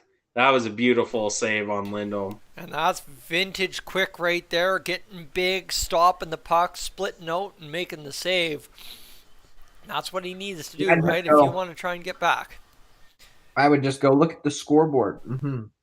And that's kind of exactly what I'm sure is going to happen here in a little bit, is the Flames, if they're going to be taunted by Jonathan Quick, he's going to kind of throw it back their way and probably get it handed back to him pretty quickly. Timeout for the LA Kings here, who just are not in a good shape right now. And this is something we really haven't seen from the Edmonton Oilers since Todd McClellan and Ken Hitchcock's departure, and I guess to a degree Dave Tippett's, is these mid-game timeouts where you're just getting flooded, and hopefully the timeout turns the tides and you come on back after being multiple goals down. But for the Calgary Flames right now, you're almost laughing a little on the inside. We've put the just the boots to them this bad that they have to call a timeout just a few minutes into the second period to regroup after going down 5-2. Well, exactly. And I think you said it best. We haven't seen it with Edmonton, but every time Edmonton, most of the time, gets down, there's always a response by Connor McDavid or Leon Draisaitl, where with the LA Kings right now, it's just sloppy and they're trying to do it all themselves. They're not playing pucks on net anymore. They got away from the start of the first period. Well, and you look at it here, right? Every pass is a little longer than it should be. Every pass seems to be missing by just a few inches or could miss by a few inches, and Kings just really aren't doing a solid job making plays yet in this second period and in that latter half of the first period. And Josh, to who we would have winning, I think coming into this second, we would have said it's anyone's game. But at current, I'd say we have a pretty clear winner should this game continue the way it's going right now.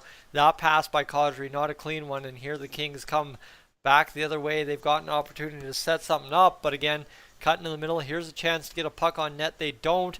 The shot finally comes. It comes into traffic, and again, Walker gets a puck into a dangerous area on the point shot. And suddenly, yeah, if that puck bounces a different way, now you have a shot on goal. But that's what the Kings are going to have to do more of. Get it into the traffic areas and hope to create a little bit of chaos to try and put a couple quick ones past Markstrom. Shot goes right onto Markstrom after it kind of bounced off the wall. This one goes down to Zadorov.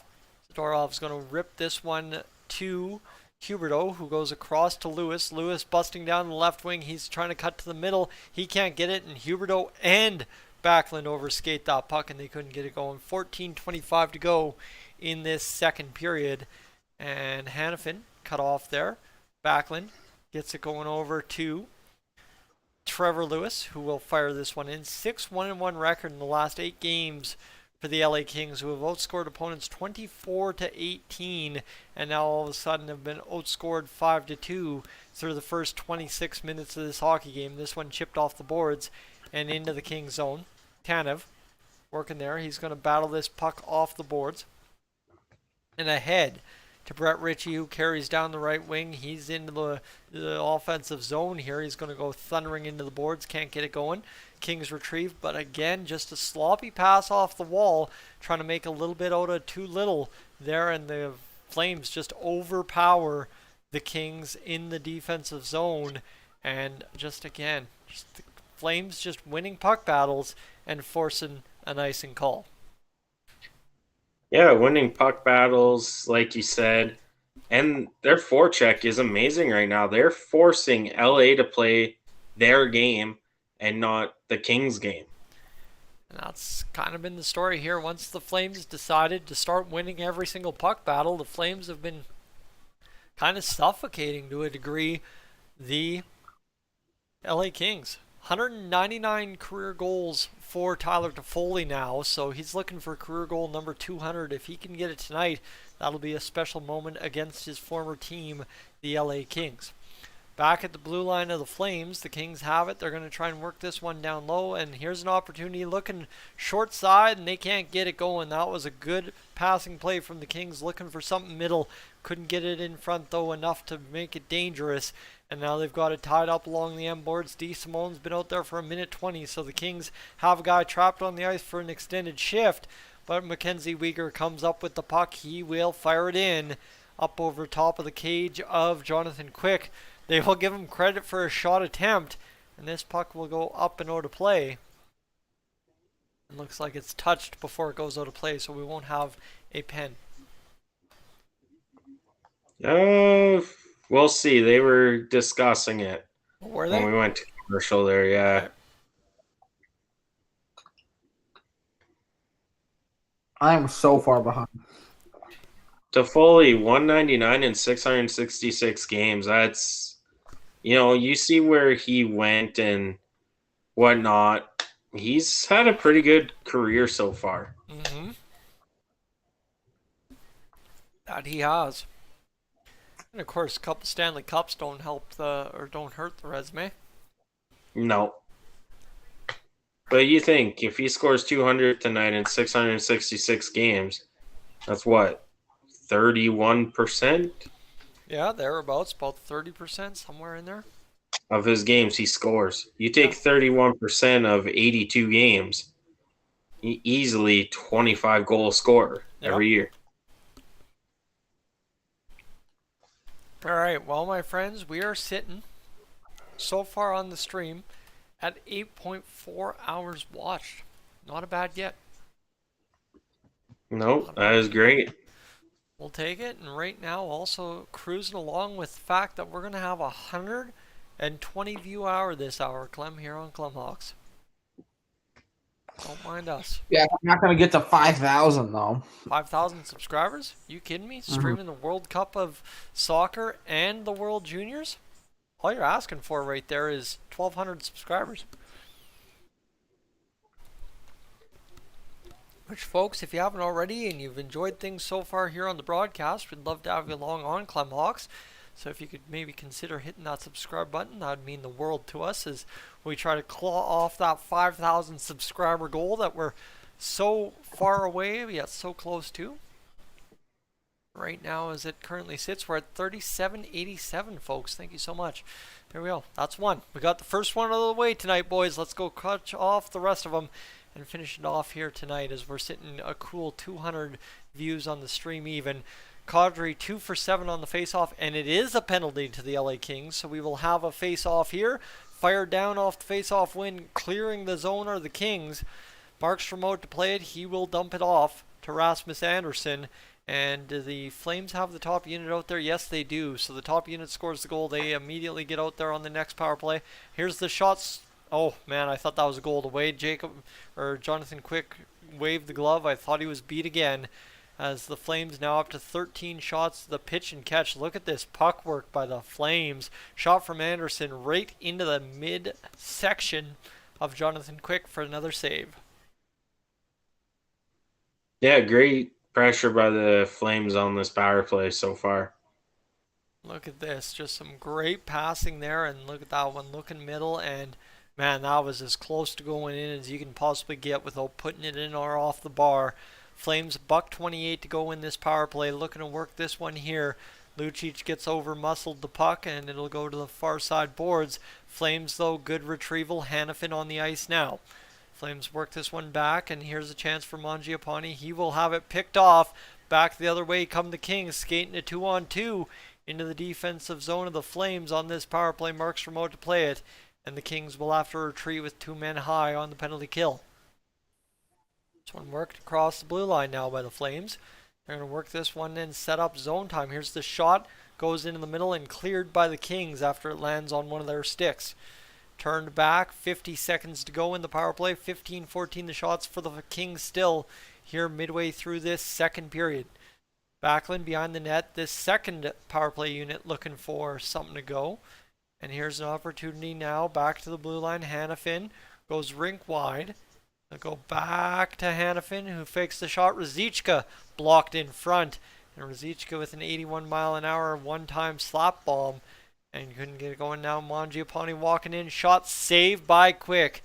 And man, the composure, the absolute composure of Jonathan Quick, I think is what makes him a Hall of Famer. Just simply, the guy never really gets rattled in net. He could give up 1, he could give 0, or he could give up 5 and still be just as sharp as ever out there. And that's a heck of a block by Alex Edler as well. Yeah, good block by Edler there on that play. Good chance by Calgary. Look at that.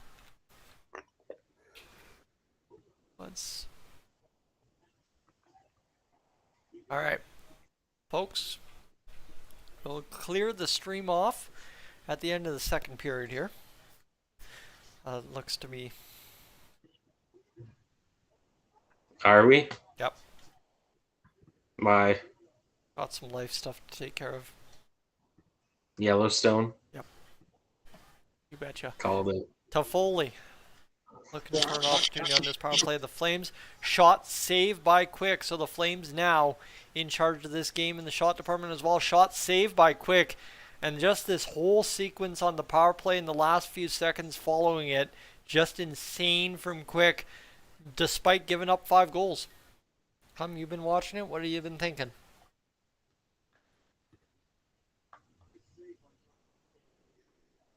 You gonna make words, or are you just gonna sit there and stare at me? What?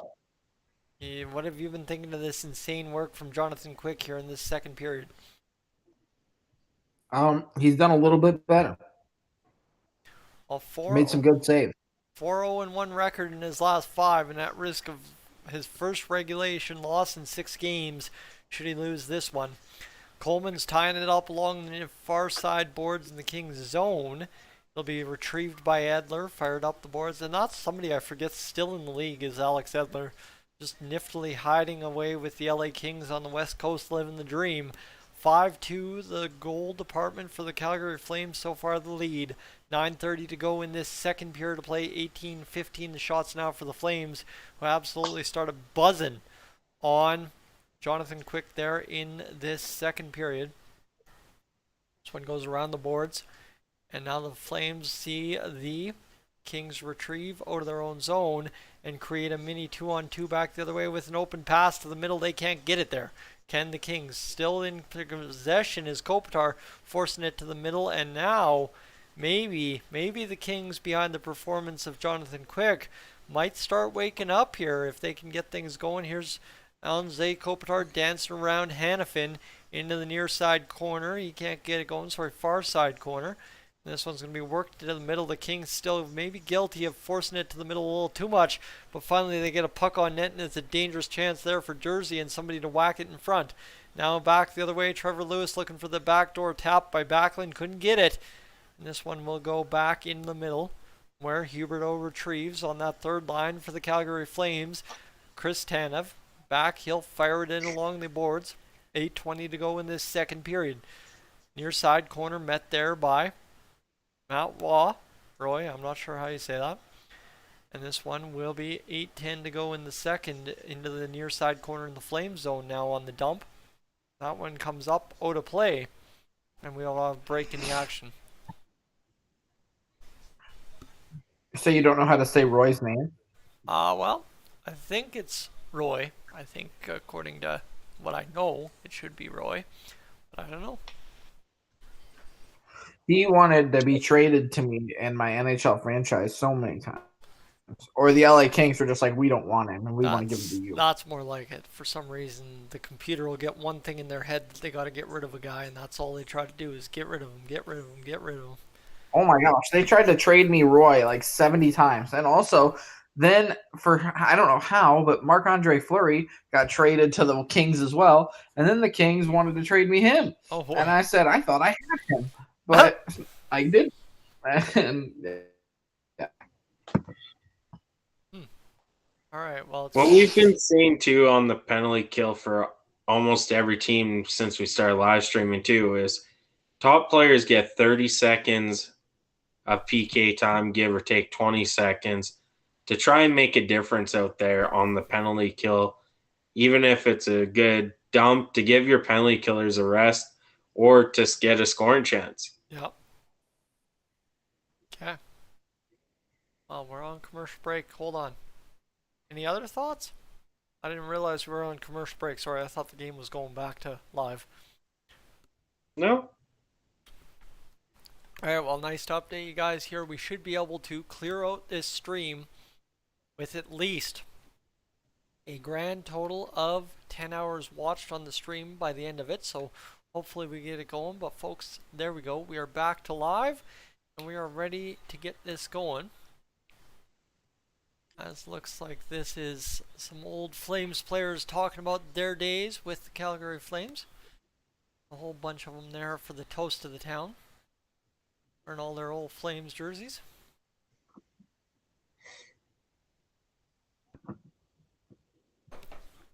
And we are just waiting for things to get going here in the next little bit.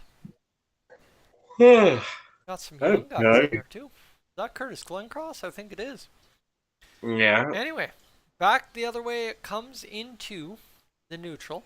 7:57, it hits somebody on the bench. 19-16 the shots for the Calgary Flames. 5-2 the lead for the Flames. 7:57 to go. Lanny McDonald, Jerome McGinley. Jerome was around for 17 years in Calgary. Al McInnes, Joe Nondyke. There are a lot of guys in those Flames uniforms over the years that have been pretty impactful. As the Flames will draw in for a middle of the ice draw. Dead center of the rink. It will be down, waved out as Dubé, which means Coleman comes in. Coleman's playing on the fourth line for the Flames too. Talk about depth. You got a $6 million player playing on the fourth line, and it ain't Lucic. Or is he $7 million? I don't know how much Coleman's making. Either way, the Kings will work this one here. Down low, Lizotte, who's already got an assist in this game on an Arthur Kaliev goal, sees this one batted back to the blue line. Ritchie will get it out and down the ice. 7:33 to go. And the countdown to the stream being over is on, Clem. Trust me, you can go back to your Monday night in a moment, matter of time. Here's Drew Doughty. He's going to wheel and deal in his own zone and work this one. It just stinks being like behind all the time. Yeah, well, illegal streams, dude. I don't illegal stream. I watch it on ESPN Plus. Oh, okay. Sure. Well, this one worked out and worked down the ice. Lindholm giving chase against Trevor Moore. Moore will see it batted there behind him to Drew Doughty. Doughty's going to go ahead. And Victor Arvidsson will get it into the zone off the tape of Trevor Moore. 6:50 to go here in this second period of play. The Flames will work out of their own zone. Tip it into the Kings' end. And I think, Gillies TV, just a quick thought on Drew Doughty and really being so far a non-factor in this game. He's been like that for me for a few seasons where after that major injury he had, I don't think he's ever been the same. That's a fair assessment. I'd say, that's been a big key. Is a lot of people saying Drew Doughty is washed. I don't think he's washed. It's just he's not the same player he was, and now he's playing at a more regular NHL level compared to what he was before. Chance here for the Flames to move it to the front of the net. Backlund's tied up. Lewis gets in there and starts creating chaos, and the Flames are going to see it turned over back the other way and fired into the defensive zone. They'll work it off of a tip by Huberdeau into the Kings zone. Under 6 minutes to go here in this second period of play. Ooh, that's the first time I've made that mistake tonight. And this one will be back into the offensive zone for the Kings, who come in with a little bit of pressure but can't get it going there, and they will instead find a quick goal as I was trying to rewatch the stream on my end here, and that just right there like it. The Flames see their lead cut to 5-3. Jacob Markstrom, Gillies TV, take me through it. How did he get beat? The shot went off the backboards and Fiala with some quick hands there. That was some quick hands by Kevin Fiala, and it was a really nice goal. That's how you operate off the backboards. Wow, what a quick play, and Mangiapane just gets beat to that puck cleanly, and Kevin Fiala buries it. Your old boy from Minnesota there, Clem, Kevin Fiala. Yeah, he went backhand, forehand real quick. Just And now whoop, whoop. 5:30 to go in the second period. We got backhand, forehand, back of the net, and the Kings have made a game of it yet again. I like Kevin Fiala, though. Can we just admire? Oh, here's an opportunity for the Kings again. Turning around, Kaliev still circling, but it's turned back by the Flames. Now I'm back the other way. It's a 4-on-2. Here's Mangiapane, who's going to fire the shot off of the pads of Quick, and then again off the side of the net. So under 5 minutes to go here in this second period of play. Let it ride, my friends. Let's get this done. 4:53 on the clock, and I touched my mustache. Now it's all up in my nose. Now my face is all kinds of itchy. I'm just going to scratch. Sorry. Jacob Markstrom across to Rasmus Andersson. It's Kevin Fiala's 6th goal of the season, assisted by Edler and Kupari, both their 3rd assists of the season. This one worked down low into the Kings zone, where the Flames looking to battle this one out of the corner. They're trying to battle, and the guys are getting absolutely worked over here. And finally it comes free, and the Flames guy takes an absolute run of the head into the boards, but it'll be fine. Shot fired in front. Jonathan Quick sees it steer wide of the net, and now Rasmus Andersson below the goal line on the pinch from the defense. And now a chance here for Dubé. He's got it going. Shots this period, 10 for the Flames, 4 for the Kings. The goals 5-3 so far in this hockey game. 19-17 the shots for the Flames. And this one worked there. Now Ritchie's on the ice. He's going to work it in front. Coleman off of the post. Couldn't get it going. Lindholm's going to see this one back to Ritchie. Ritchie's going to fire the shot blocked in front. And Brett Ritchie, have yourself a game. He is having one tonight. And here's a chance now at the blue line. The Kings get it out. 3:40 to go here in this second period of play. Long time without a whistle so far here early. And chance now turned for the Kings to get out of their own zone. Jersey fires it ahead, but it's turned over. Opportunity now. Lindholm outstretched, scores. Ruzicka, 5 points in his last 4 games now with a big goal there to make it 6-3 for Calgary. How about that big man putting it home? It was a nice goal, but you said it about a minute and a half ago. Drew Downey has been a non-factor this game. Yes, your team's changing. You have it at the red line. Why are you skating back and passing back to Jersey in your own end? Why didn't you flick that in? Well, and that was a bad play by Downey right there. And again, Jersey with another turnover as well that cost his team. So Jersey with a bad pinch that cost his team earlier on a goal.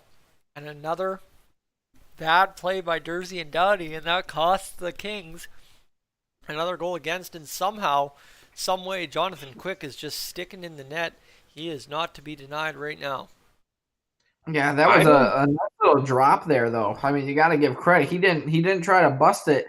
He just dropped it and let his teammate find it. Well, Lindholm and Toffoli rally up their 7th assist of the season, and suddenly a question mark for the Flames when they were without Huberdeau and saying, hey, we're going to put Ruzicka on the top line. Now that guy is absolutely riding a hot streak, putting up the points in the plenty, and here's a chance to the side of the net. Quick doesn't know where it is. He hammered down the Flames player, though, made sure he earned the blue paint. And now 2:30 to go in this second period. 22 shots for the Flames, 6 goals. And I think, Gillies, we crushed it there, saying, can the Flames put up a crooked number after not being able to do it for the past week and a little bit? And here on a Monday night in Calgary, they have done as such.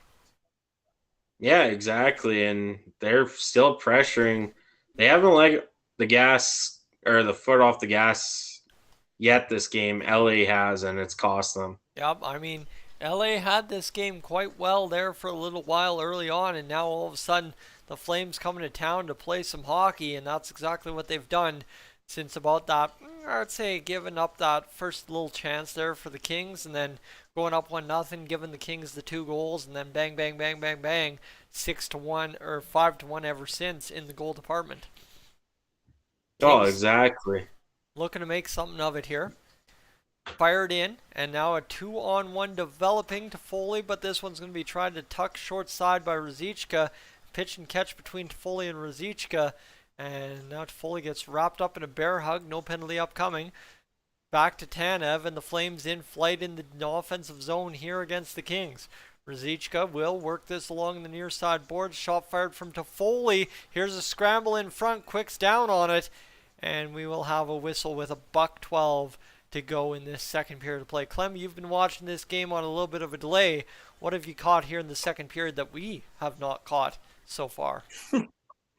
That probably should have been a goal right there. Not gonna lie. But I don't know. I still think Quick gets pulled. I don't know why you got him in here. I mean, that's just bad. I mean, he's battling through, and obviously too, there's still the opportunity he comes out of the net here in the next little bit of this period, or not period, I guess, intermission coming up as we currently sit. Just threw an ad out on the stream, and I'm just going to do some math here. 2.7. I don't blame Jersey on that goal at all. No? That was a pass Drew Downey shouldn't have made. And yes, they were on a line change. Jersey had some time, but there were pressure coming from 3 Flames at that point. He had no one to pass to because Downey just stopped skating. Yeah. That was a bad play by Drew Downey. I'm going to call him out on that one. All right, that is completely fair. I think we can't argue that. That's obviously you caught something that happened before I caught it, so that is a good catch there, and we will leave it there for right now. Are we back to play? No, we're not. So now The question becomes for the Kings, can they respond in this third period or no? No. No. So it's pretty much at this point game over for the LA Kings. That's our stream assumption. We will be tuning out here after this. Buck 12 of this period comes to an end. Folks, welcome to Clemhawks. If you're just joining us, our pleasure to have you along this evening. Thank you so much for choosing Clemhawks for your game coverage of the LA Kings and Calgary Flames. We'd love to know just a little bit about what's going on with you this evening. If you want to leave us a chat, let us know what you're thinking. But same too, if you want to hit that subscribe button, that'd mean a lot to us here on the channel tonight, as we're trying to close in on that 5,000 marker, hopefully, potentially, by early January.